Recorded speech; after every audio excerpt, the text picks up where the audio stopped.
Et voici Gang de Castor, un petit jeu de cartes de bluff et de mémoire pour 2 à 6 joueurs à partir de 6 ans. C'est un jeu de Monty et Anne Stambler, édité par Gigamic. Au niveau matériel, un paquet de 66 cartes spéciales et un bloc de marque. Alors dans les cartes, nous avons des cartes qui sont chiffrées en fait, qui ont des chiffres qui vont de 0 à 9.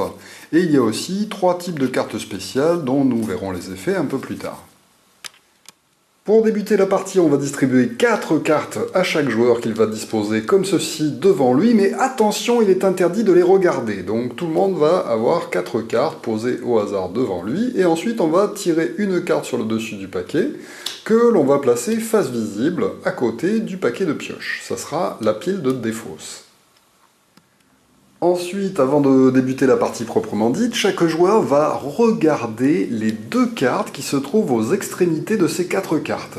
Mais seulement celle-là. Il va les regarder brièvement pour regarder quel chiffre il a. Donc là, par exemple, un 4 et un 0 pour ce joueur. Bien sûr, on ne le dit pas aux autres. Et ensuite, on les repose face cachée à l'endroit. Il faudra se rappeler de ces cartes, car dans le jeu, on n'aura plus le droit de vérifier, sauf avec carte spéciale. Nous verrons comment.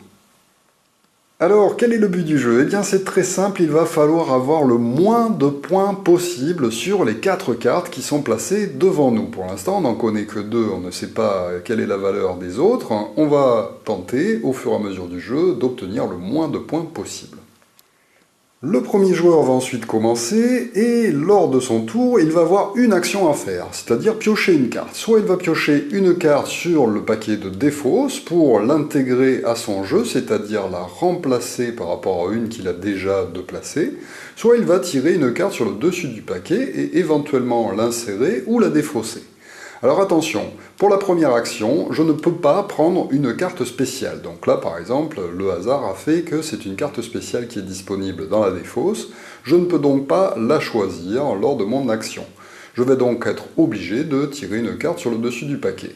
Je tire cette carte, je regarde secrètement le chiffre qui est marqué dessus, et ensuite je décide soit de la défausser, soit de remplacer une des 4 cartes qui est devant moi par celle-ci. Alors là, je me rappelle que j'ai un 4 ici et que j'ai un 0 ici. C'est un 4, je n'ai donc aucun intérêt à la placer à la place d'un 0, puisque je vais avoir plus de points et que je vous le rappelle, le but du jeu est d'avoir le moins de points possible.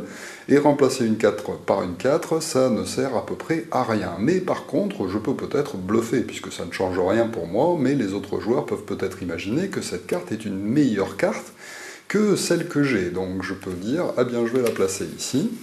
Et je défausse celle-là à la place. Donc tout le monde peut imaginer par exemple que cette carte est meilleure qu'un 4, donc à un chiffre inférieur. Ça peut faire peur. Le joueur suivant a aussi le choix soit de prendre cette carte, soit de tirer une carte au hasard sur le dessus du paquet. Imaginons qu'il décide de prendre celle-ci pour remplacer cette carte-là. Hop, il défausse celle-ci. Ah, c'était un 7, il a effectivement fait une meilleure opération. Mais en fait, le 4, voilà, il le replace face cachée après l'avoir pioché. On passe donc au tour du joueur suivant qui va tirer la carte sur le dessus du paquet, la regarder secrètement, et il s'aperçoit que c'est une carte spéciale. Lorsqu'on va tirer une carte spéciale du paquet de pioche, on va soit la défausser sans faire l'effet spécial de la carte, soit la défausser en réalisant l'effet spécial de la carte. Par contre, il est interdit de la piocher et de la placer à l'intérieur de son propre jeu.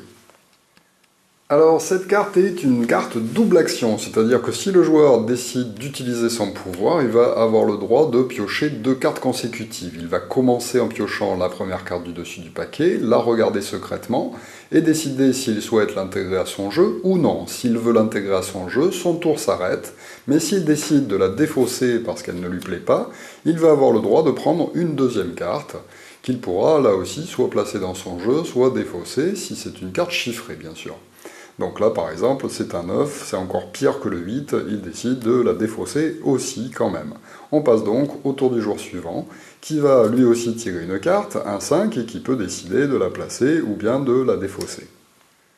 On repasse donc au premier joueur. Alors, à partir de ce premier tour de jeu, Dès qu'un joueur va avoir fini de réaliser son action du tour, il aura le droit d'interrompre la partie et de dire c'est terminé et on passe au comptage de points. Voilà, c'est les joueurs qui vont décider, mais à condition bien sûr que ce soit au tour d'un joueur et qu'il ait quand même fait son action du tour. Donc là, notre joueur peut décider qu'il ne connaît encore pas ces deux cartes-là, donc il préfère ne pas faire ça. Il décide donc de prendre un 5 éventuellement, et puis de se dire, tiens, je vais essayer de la placer à la place d'une des cartes que je ne connais pas, qui sont au centre du jeu. S'il décide de faire ça, il ne regarde pas la carte avant de la remplacer, il va donc tout simplement la remplacer en la mettant face cachée, et l'autre, il va la révéler que maintenant. Ah, ben c'était aussi un 5, donc finalement, il n'a rien gagné de spécial dans le tour. On passe au tour du joueur suivant.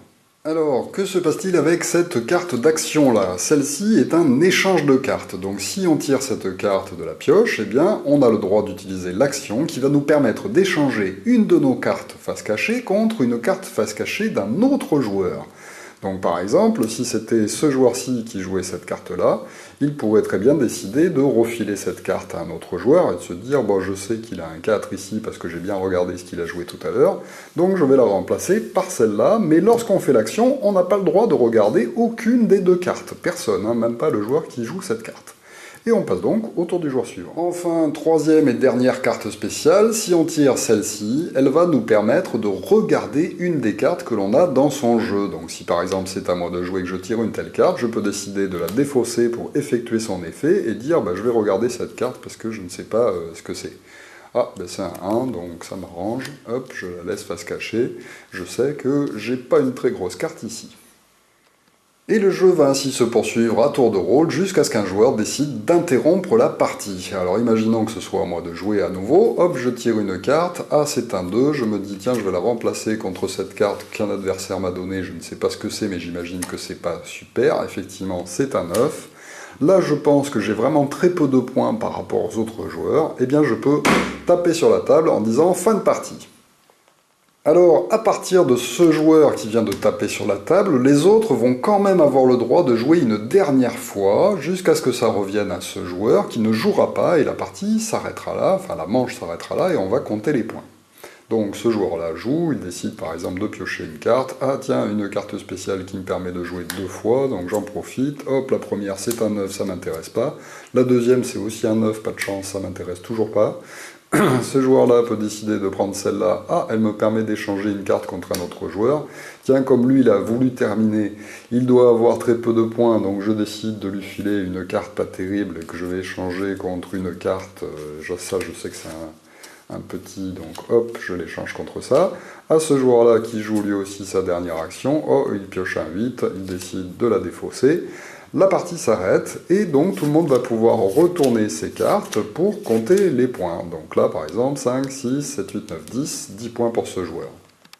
Alors attention, dans les cartes révélées, peut-être que des joueurs auront des cartes spéciales. Effectivement, on peut en avoir de distribuées au début du jeu. Donc ces cartes-là, eh bien malheureusement, on va être obligé de les remplacer par d'autres cartes. Alors à commencer par le premier joueur, c'est-à-dire, enfin, pas par le premier joueur, pardon, par le joueur qui a mis fin à la manche, donc là c'est lui, eh bien on va échanger ces cartes contre d'autres cartes tirées au hasard, malheureusement, du paquet.